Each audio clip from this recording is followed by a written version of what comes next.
जय हिंद साथियों, कैसे हो आप सब? बिल्कुल मस्त होंगे। Unique study with Ajay YouTube channel के ऊपर आप सभी का बहुत बहुत स्वागत है। देखो, यूजीसी नेट की आंसर की आ चुकी है। आप सभी ने अपनी आंसर की मैच कर ली होगी। तो अब यहाँ पर हम बात करते हैं कि आंसर की तो आ चुकी है, लेकिन बहुत सारे क्वेश्चन हैं, बहुत सारे कैंडिडेट मेरे पास फोन कॉल कर रहे हैं, मैसेज कर रहे हैं कि सर हमें ऑब्जेक्शन लगाना है। कुछ क्वेश्चनों पर कुछ आंसर हैं जो हमारे अकॉर्डिंग बिल्कुल 100% सही है, लेकिन एनटीए ने उनका आंसर कोई और मान लिया। ठीक है, जो आंसर किसी भी हाल में सही नहीं हो सकता। तो मैं यहाँ पर इस वीडियो में बात करने वाला हूँ कि आपको किस टाइप के क्वेश्चनों पर ऑब्जेक्शन लगाना चाहिए, पहली बात। दूसरी बात, आप जिन क्वेश्चनों पर ऑब्जेक्शन लगा रहे हो उनका एक ऑथेंटिक सोर्स होना चाहिए। तो यहाँ पर ऑथेंटिक सोर्स क्या क्या काउंट होता है, तो उससे पहले मैं बता दूं भाई लोगों, यहाँ पर हमारे नेट जेआरएफ का फर्स्ट पेपर का और ज्योग्राफी का दोनों का बैच चलता है। नेट जेआरएफ का फर्स्ट पेपर सभी के लिए कॉमन होता है, कोई भी एडमिशन ले सकता है इसमें, और ज्योग्राफी का ज्योग्राफी सब्जेक्ट वालों के लिए होता है।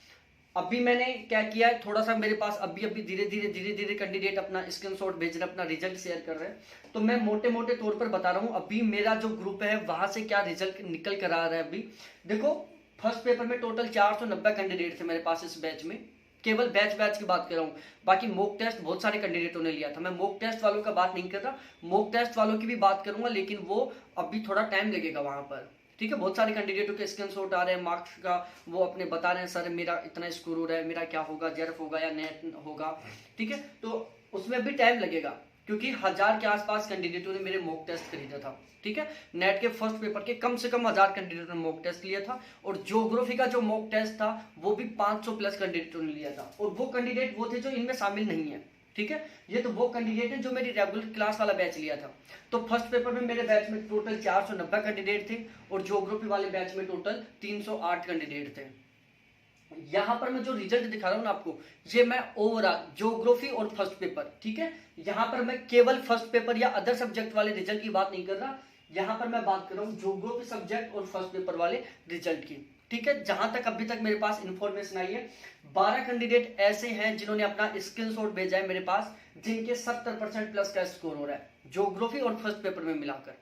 ठीक है, इसके अलावा 9 कैंडिडेट ऐसे हैं जिनका 68 से और 70% के बीच में स्कोर हो रहा है, और 60% से ज्यादा स्कोर वाले टोटल 49 कैंडिडेट हैं जिन्होंने मेरे पास अपना स्कोर या स्क्रीनशॉट सेंड किया। बाकी और भी कैंडिडेट अभी अपना भेज रहे हैं। देखो, बहुत अच्छी संख्या में यहाँ से रिजल्ट आने वाला है। नेट बहुत सारे लोगों का होगा यहाँ पर, ये समझो बहुत सारे लोगों का, क्योंकि कुछ जरूरी थोड़ी ना 60 से कम में नेट हो जाता है ऑलमोस्ट।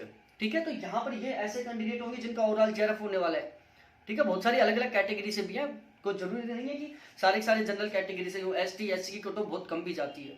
ठीक है, तो यहां पर मैं जल्द ही एक ऐसा वीडियो लेके आने वाला हूं यहां पर, जिसमें मैं बताऊंगा मेरा पूरा जो बैच है उसका रिजल्ट। इसके अलावा जब रिजल्ट आएगा तो मैं बिल्कुल ऑथेंटिक तरीके से विद फोटो विद रिजल्ट इसी चैनल के ऊपर मैं वीडियो बना के डालूंगा कि मेरे बैच का रिजल्ट कितना शानदार रहने वाला है।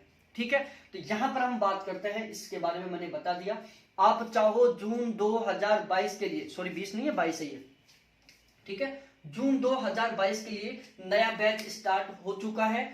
अभी 2 दिन के लिए फीस, ओनली 2 दिन के लिए फीस पे बड़ा ऑफर चल रहा है। फर्स्ट पेपर का फीस केवल 700 रुपए, इसके अलावा आपको एक भी रुपए पे नहीं करना पड़ेगा। और ज्योग्राफी का फीस 800 रुपए, इसके अलावा आपको एक भी रुपए पे नहीं करना पड़ेगा। ना कोई बुक खरीदने की जरूरत, ना कोई ऑब्जेक्टिव अदर क्वेश्चन सोल्व करने की जरूरत, केवल इसको पढ़ना। 100% कह रहा हूं, इस लिस्ट में शामिल हो जाओगे अगली बार। पूरे कॉन्फिडेंस के साथ कह रहा हूं, जून 2022 वाला जो रिजल्ट रहेगा उसमें आपकी पोजीशन इसमें शामिल रहेगी।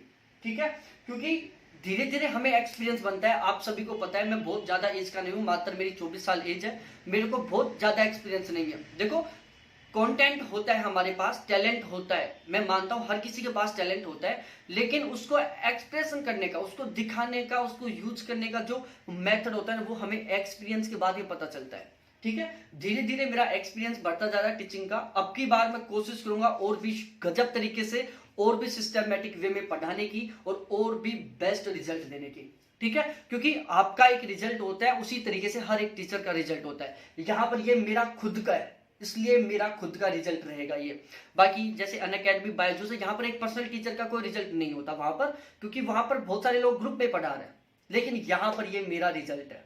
ठीक है, तो बिल्कुल भी टेंशन ना लो, मैं इसके ऊपर वीडियो बनाऊंगा, जेआरएफ का रिजल्ट आ जाने दो, उसके बाद बिल्कुल सिस्टमेटिक वे में।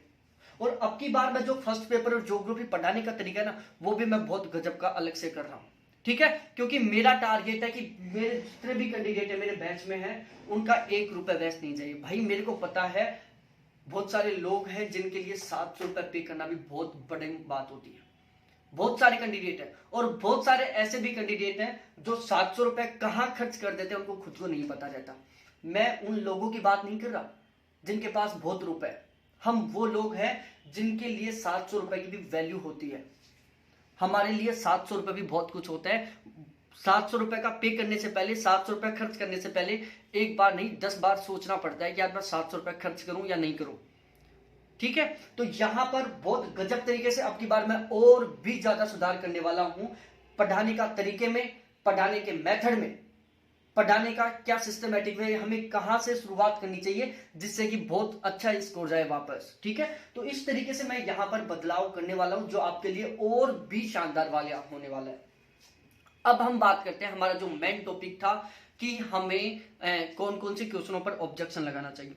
देखो सबसे पहली बात तो ये समझो, 2 टाइप के क्वेश्चन होते हैं। एक वो क्वेश्चन जो हमारी नजर में सही है लेकिन वो 100% सही नहीं है। ठीक है, एक वो क्वेश्चन जो हमें पूरा विश्वास है उन क्वेश्चनों के ऊपर कि वो रियल में ही सही है। 2 टाइप के क्वेश्चन हो गए। अब हमें ऑथेंटिक सोर्स क्या ढूंढना है। देखो ऑथेंटिक सोर्स में आप किसी गाइड की बात करोगे, किसी राइटर की बुक की बात करोगे, वो कोई ऑथेंटिक सोर्स नहीं है। आप मेरे नोट्सों को लेकर बात करोगे कि यार इसमें ये आंसर लिखा हुआ था, वो ऑथेंटिक सोर्स नहीं है। मैं पूरे कॉन्फिडेंस के साथ कह सकता हूं कि वो मेरा सही है, आप कह सकते हो सही है, लेकिन जो एंटी है ना वो उसको ऑथेंटिक सोर्स नहीं मानता।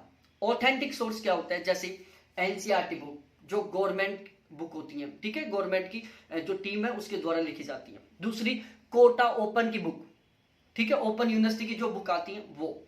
इसके अलावा पुराने पेपर, जैसे नेट के पुराने पेपर उठा लो, वहां पर कोई क्वेश्चन रिपीटेड है, यदि वहां पर कोई और आंसर माना गया है तो आप उसके बेस पर ऑब्जेक्शन कर सकते हो। इसके अलावा वो क्वेश्चन जो किसी अदर स्टेट लेवल के या किसी भी एग्जाम में आया हुआ है। ठीक है, तो ये 4 ऐसे सोर्स है। पहला, एग्जाम में आए हुए क्वेश्चन, कोई भी अदर एग्जाम हो सकता है। दूसरा, नेट के पुराने पेपरों में आया हुआ क्वेश्चन। तीसरा, एनसीईआरटी की बुक। और चौथा, कोटा ओपन की बुक। ये 4 ऐसे सोर्स हैं जिनको एनटीए मानेगा, जिसके आधार पर आप ऑब्जेक्शन लगा सकते हो। अब बात करो किसी गाइड की, किसी राइटर की, तो उनके आधार पर आप ऑब्जेक्शन नहीं लगा सकते। यहां पर एक क्वेश्चन के ऑब्जेक्शन लगाने का चार्ज 1000 रुपए, एक तरीके से लूटने का काम चल रहा है। हर पेपर में एक एक दो दो क्वेश्चनों को गलत करके और फिर उनके ऊपर जबरदस्त तरीके से रुपए वसूलेंगे और फिर वो, तो ये गेम चलता है इन लोगों का भी।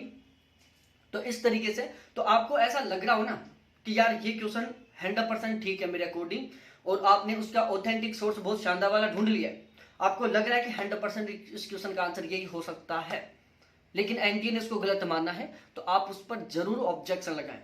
ठीक है, आप क्या करें, जरूर ऑब्जेक्शन लगाएं। आप किसी का ऐसे मत करो कि यार मैं क्यों लगाऊं, लोग लगा रहे होंगे। भाई बहुत सारी बार ऐसा होता है, लोग ऐसे सोच लेते हैं यार लोग लगा रहे हैं मैं क्यों लगाऊं। भाई वो हमारी नीड है, पता नहीं उसी क्वेश्चन की वजह से हमारा जेआरएफ रुक जाए, उसी क्वेश्चन की वजह से हमारा नेट रुक जाए। तो आप यदि लग रहा है कि ये क्वेश्चन पर हमें ऑब्जेक्शन लगाना चाहिए तो प्लीज जरूर ऑब्जेक्शन लगाएं। आप 1000 रुपए की तरफ मत देखें, क्योंकि उन 1000 रुपए की वजह से आपका नेट हो सकता है, जेआरएफ हो सकता है। इसके अलावा एक चीज और कर सकते हो आप, जैसे सपोज दैट कोई सा भी सब्जेक्ट हो, कोई सा भी शिफ्ट हो, उसमें कोई क्वेश्चन है, जैसे मान लो 15वां क्वेश्चन है, मैं एक एग्जाम्पल दे रहा हूं, और आपको लग रहा है कि यार इस क्वेश्चन का आंसर बिल्कुल मेरे अकॉर्डिंग सही है लेकिन एनटी ने गलत मान रखा है, तो आप उस क्वेश्चन का स्क्रीनशॉट लो, उसको फेसबुक पर और व्हाट्सएप ग्रुप पर वायरल कराओ, उसको पोस्ट करो और उसके ऊपर रिव्यू देखो कि ज्यादातर कैंडिडेटों के अकॉर्डिंग आंसर क्या आ रहा है। यदि ज्यादातर कैंडिडेट का जो आंसर है वो आपके आंसर के अकॉर्डिंग है, जिसको एनटीए गलत मान रखा है, ठीक है, तो आप उस पर ऑब्जेक्शन लगा सकते हो। और यदि ज्यादातर क्वेश्चनों का जो कैंडिडेट है उनका आंसर किसके अकॉर्डिंग है, एनटीए के अकॉर्डिंग आ रहा है, आपके अकॉर्डिंग नहीं आ रहा है, तो फिर आप उस पर ऑब्जेक्शन मत लगाओ। तो ये 2-3 तरीके थे जिनके आधार पर आप ऑब्जेक्शन लगा सकते हो। और फिर से मैं रिपीट कर रहा हूं, आपको पूरा कॉन्फिडेंस है कि मेरा आंसर 100% सही है, उसका ऑथेंटिक सोर्स है, तो आप प्लीज जरूर ऑब्जेक्शन लगाएं। ठीक है, ये थी सारी सारी कहानी। फिर मिलते हैं मैं नेक्स्ट वीडियो के साथ, जहां पर मैं बात करने वाला हूं कि यहां पर कट ऑफ कितनी क्या जाने वाली है। इसके अलावा सबसे शानदार बात मेरे प्यारे साथियों, इसी वीडियो के डिस्क्रिप्शन में मैंने एक टेलीग्राम ग्रुप का लिंक दिया है, उसमें आप जुड़े। मेरे कॉन्टैक्ट नंबर लिख देता हूं मैं, आप यदि बैच लेना चाहो तो भी उसी कॉन्टैक्ट नंबर पर कॉन्टैक्ट करना होगा, 7891350570। आप अपना स्कोर यहां पर शेयर कर सकते हैं मेरे साथ।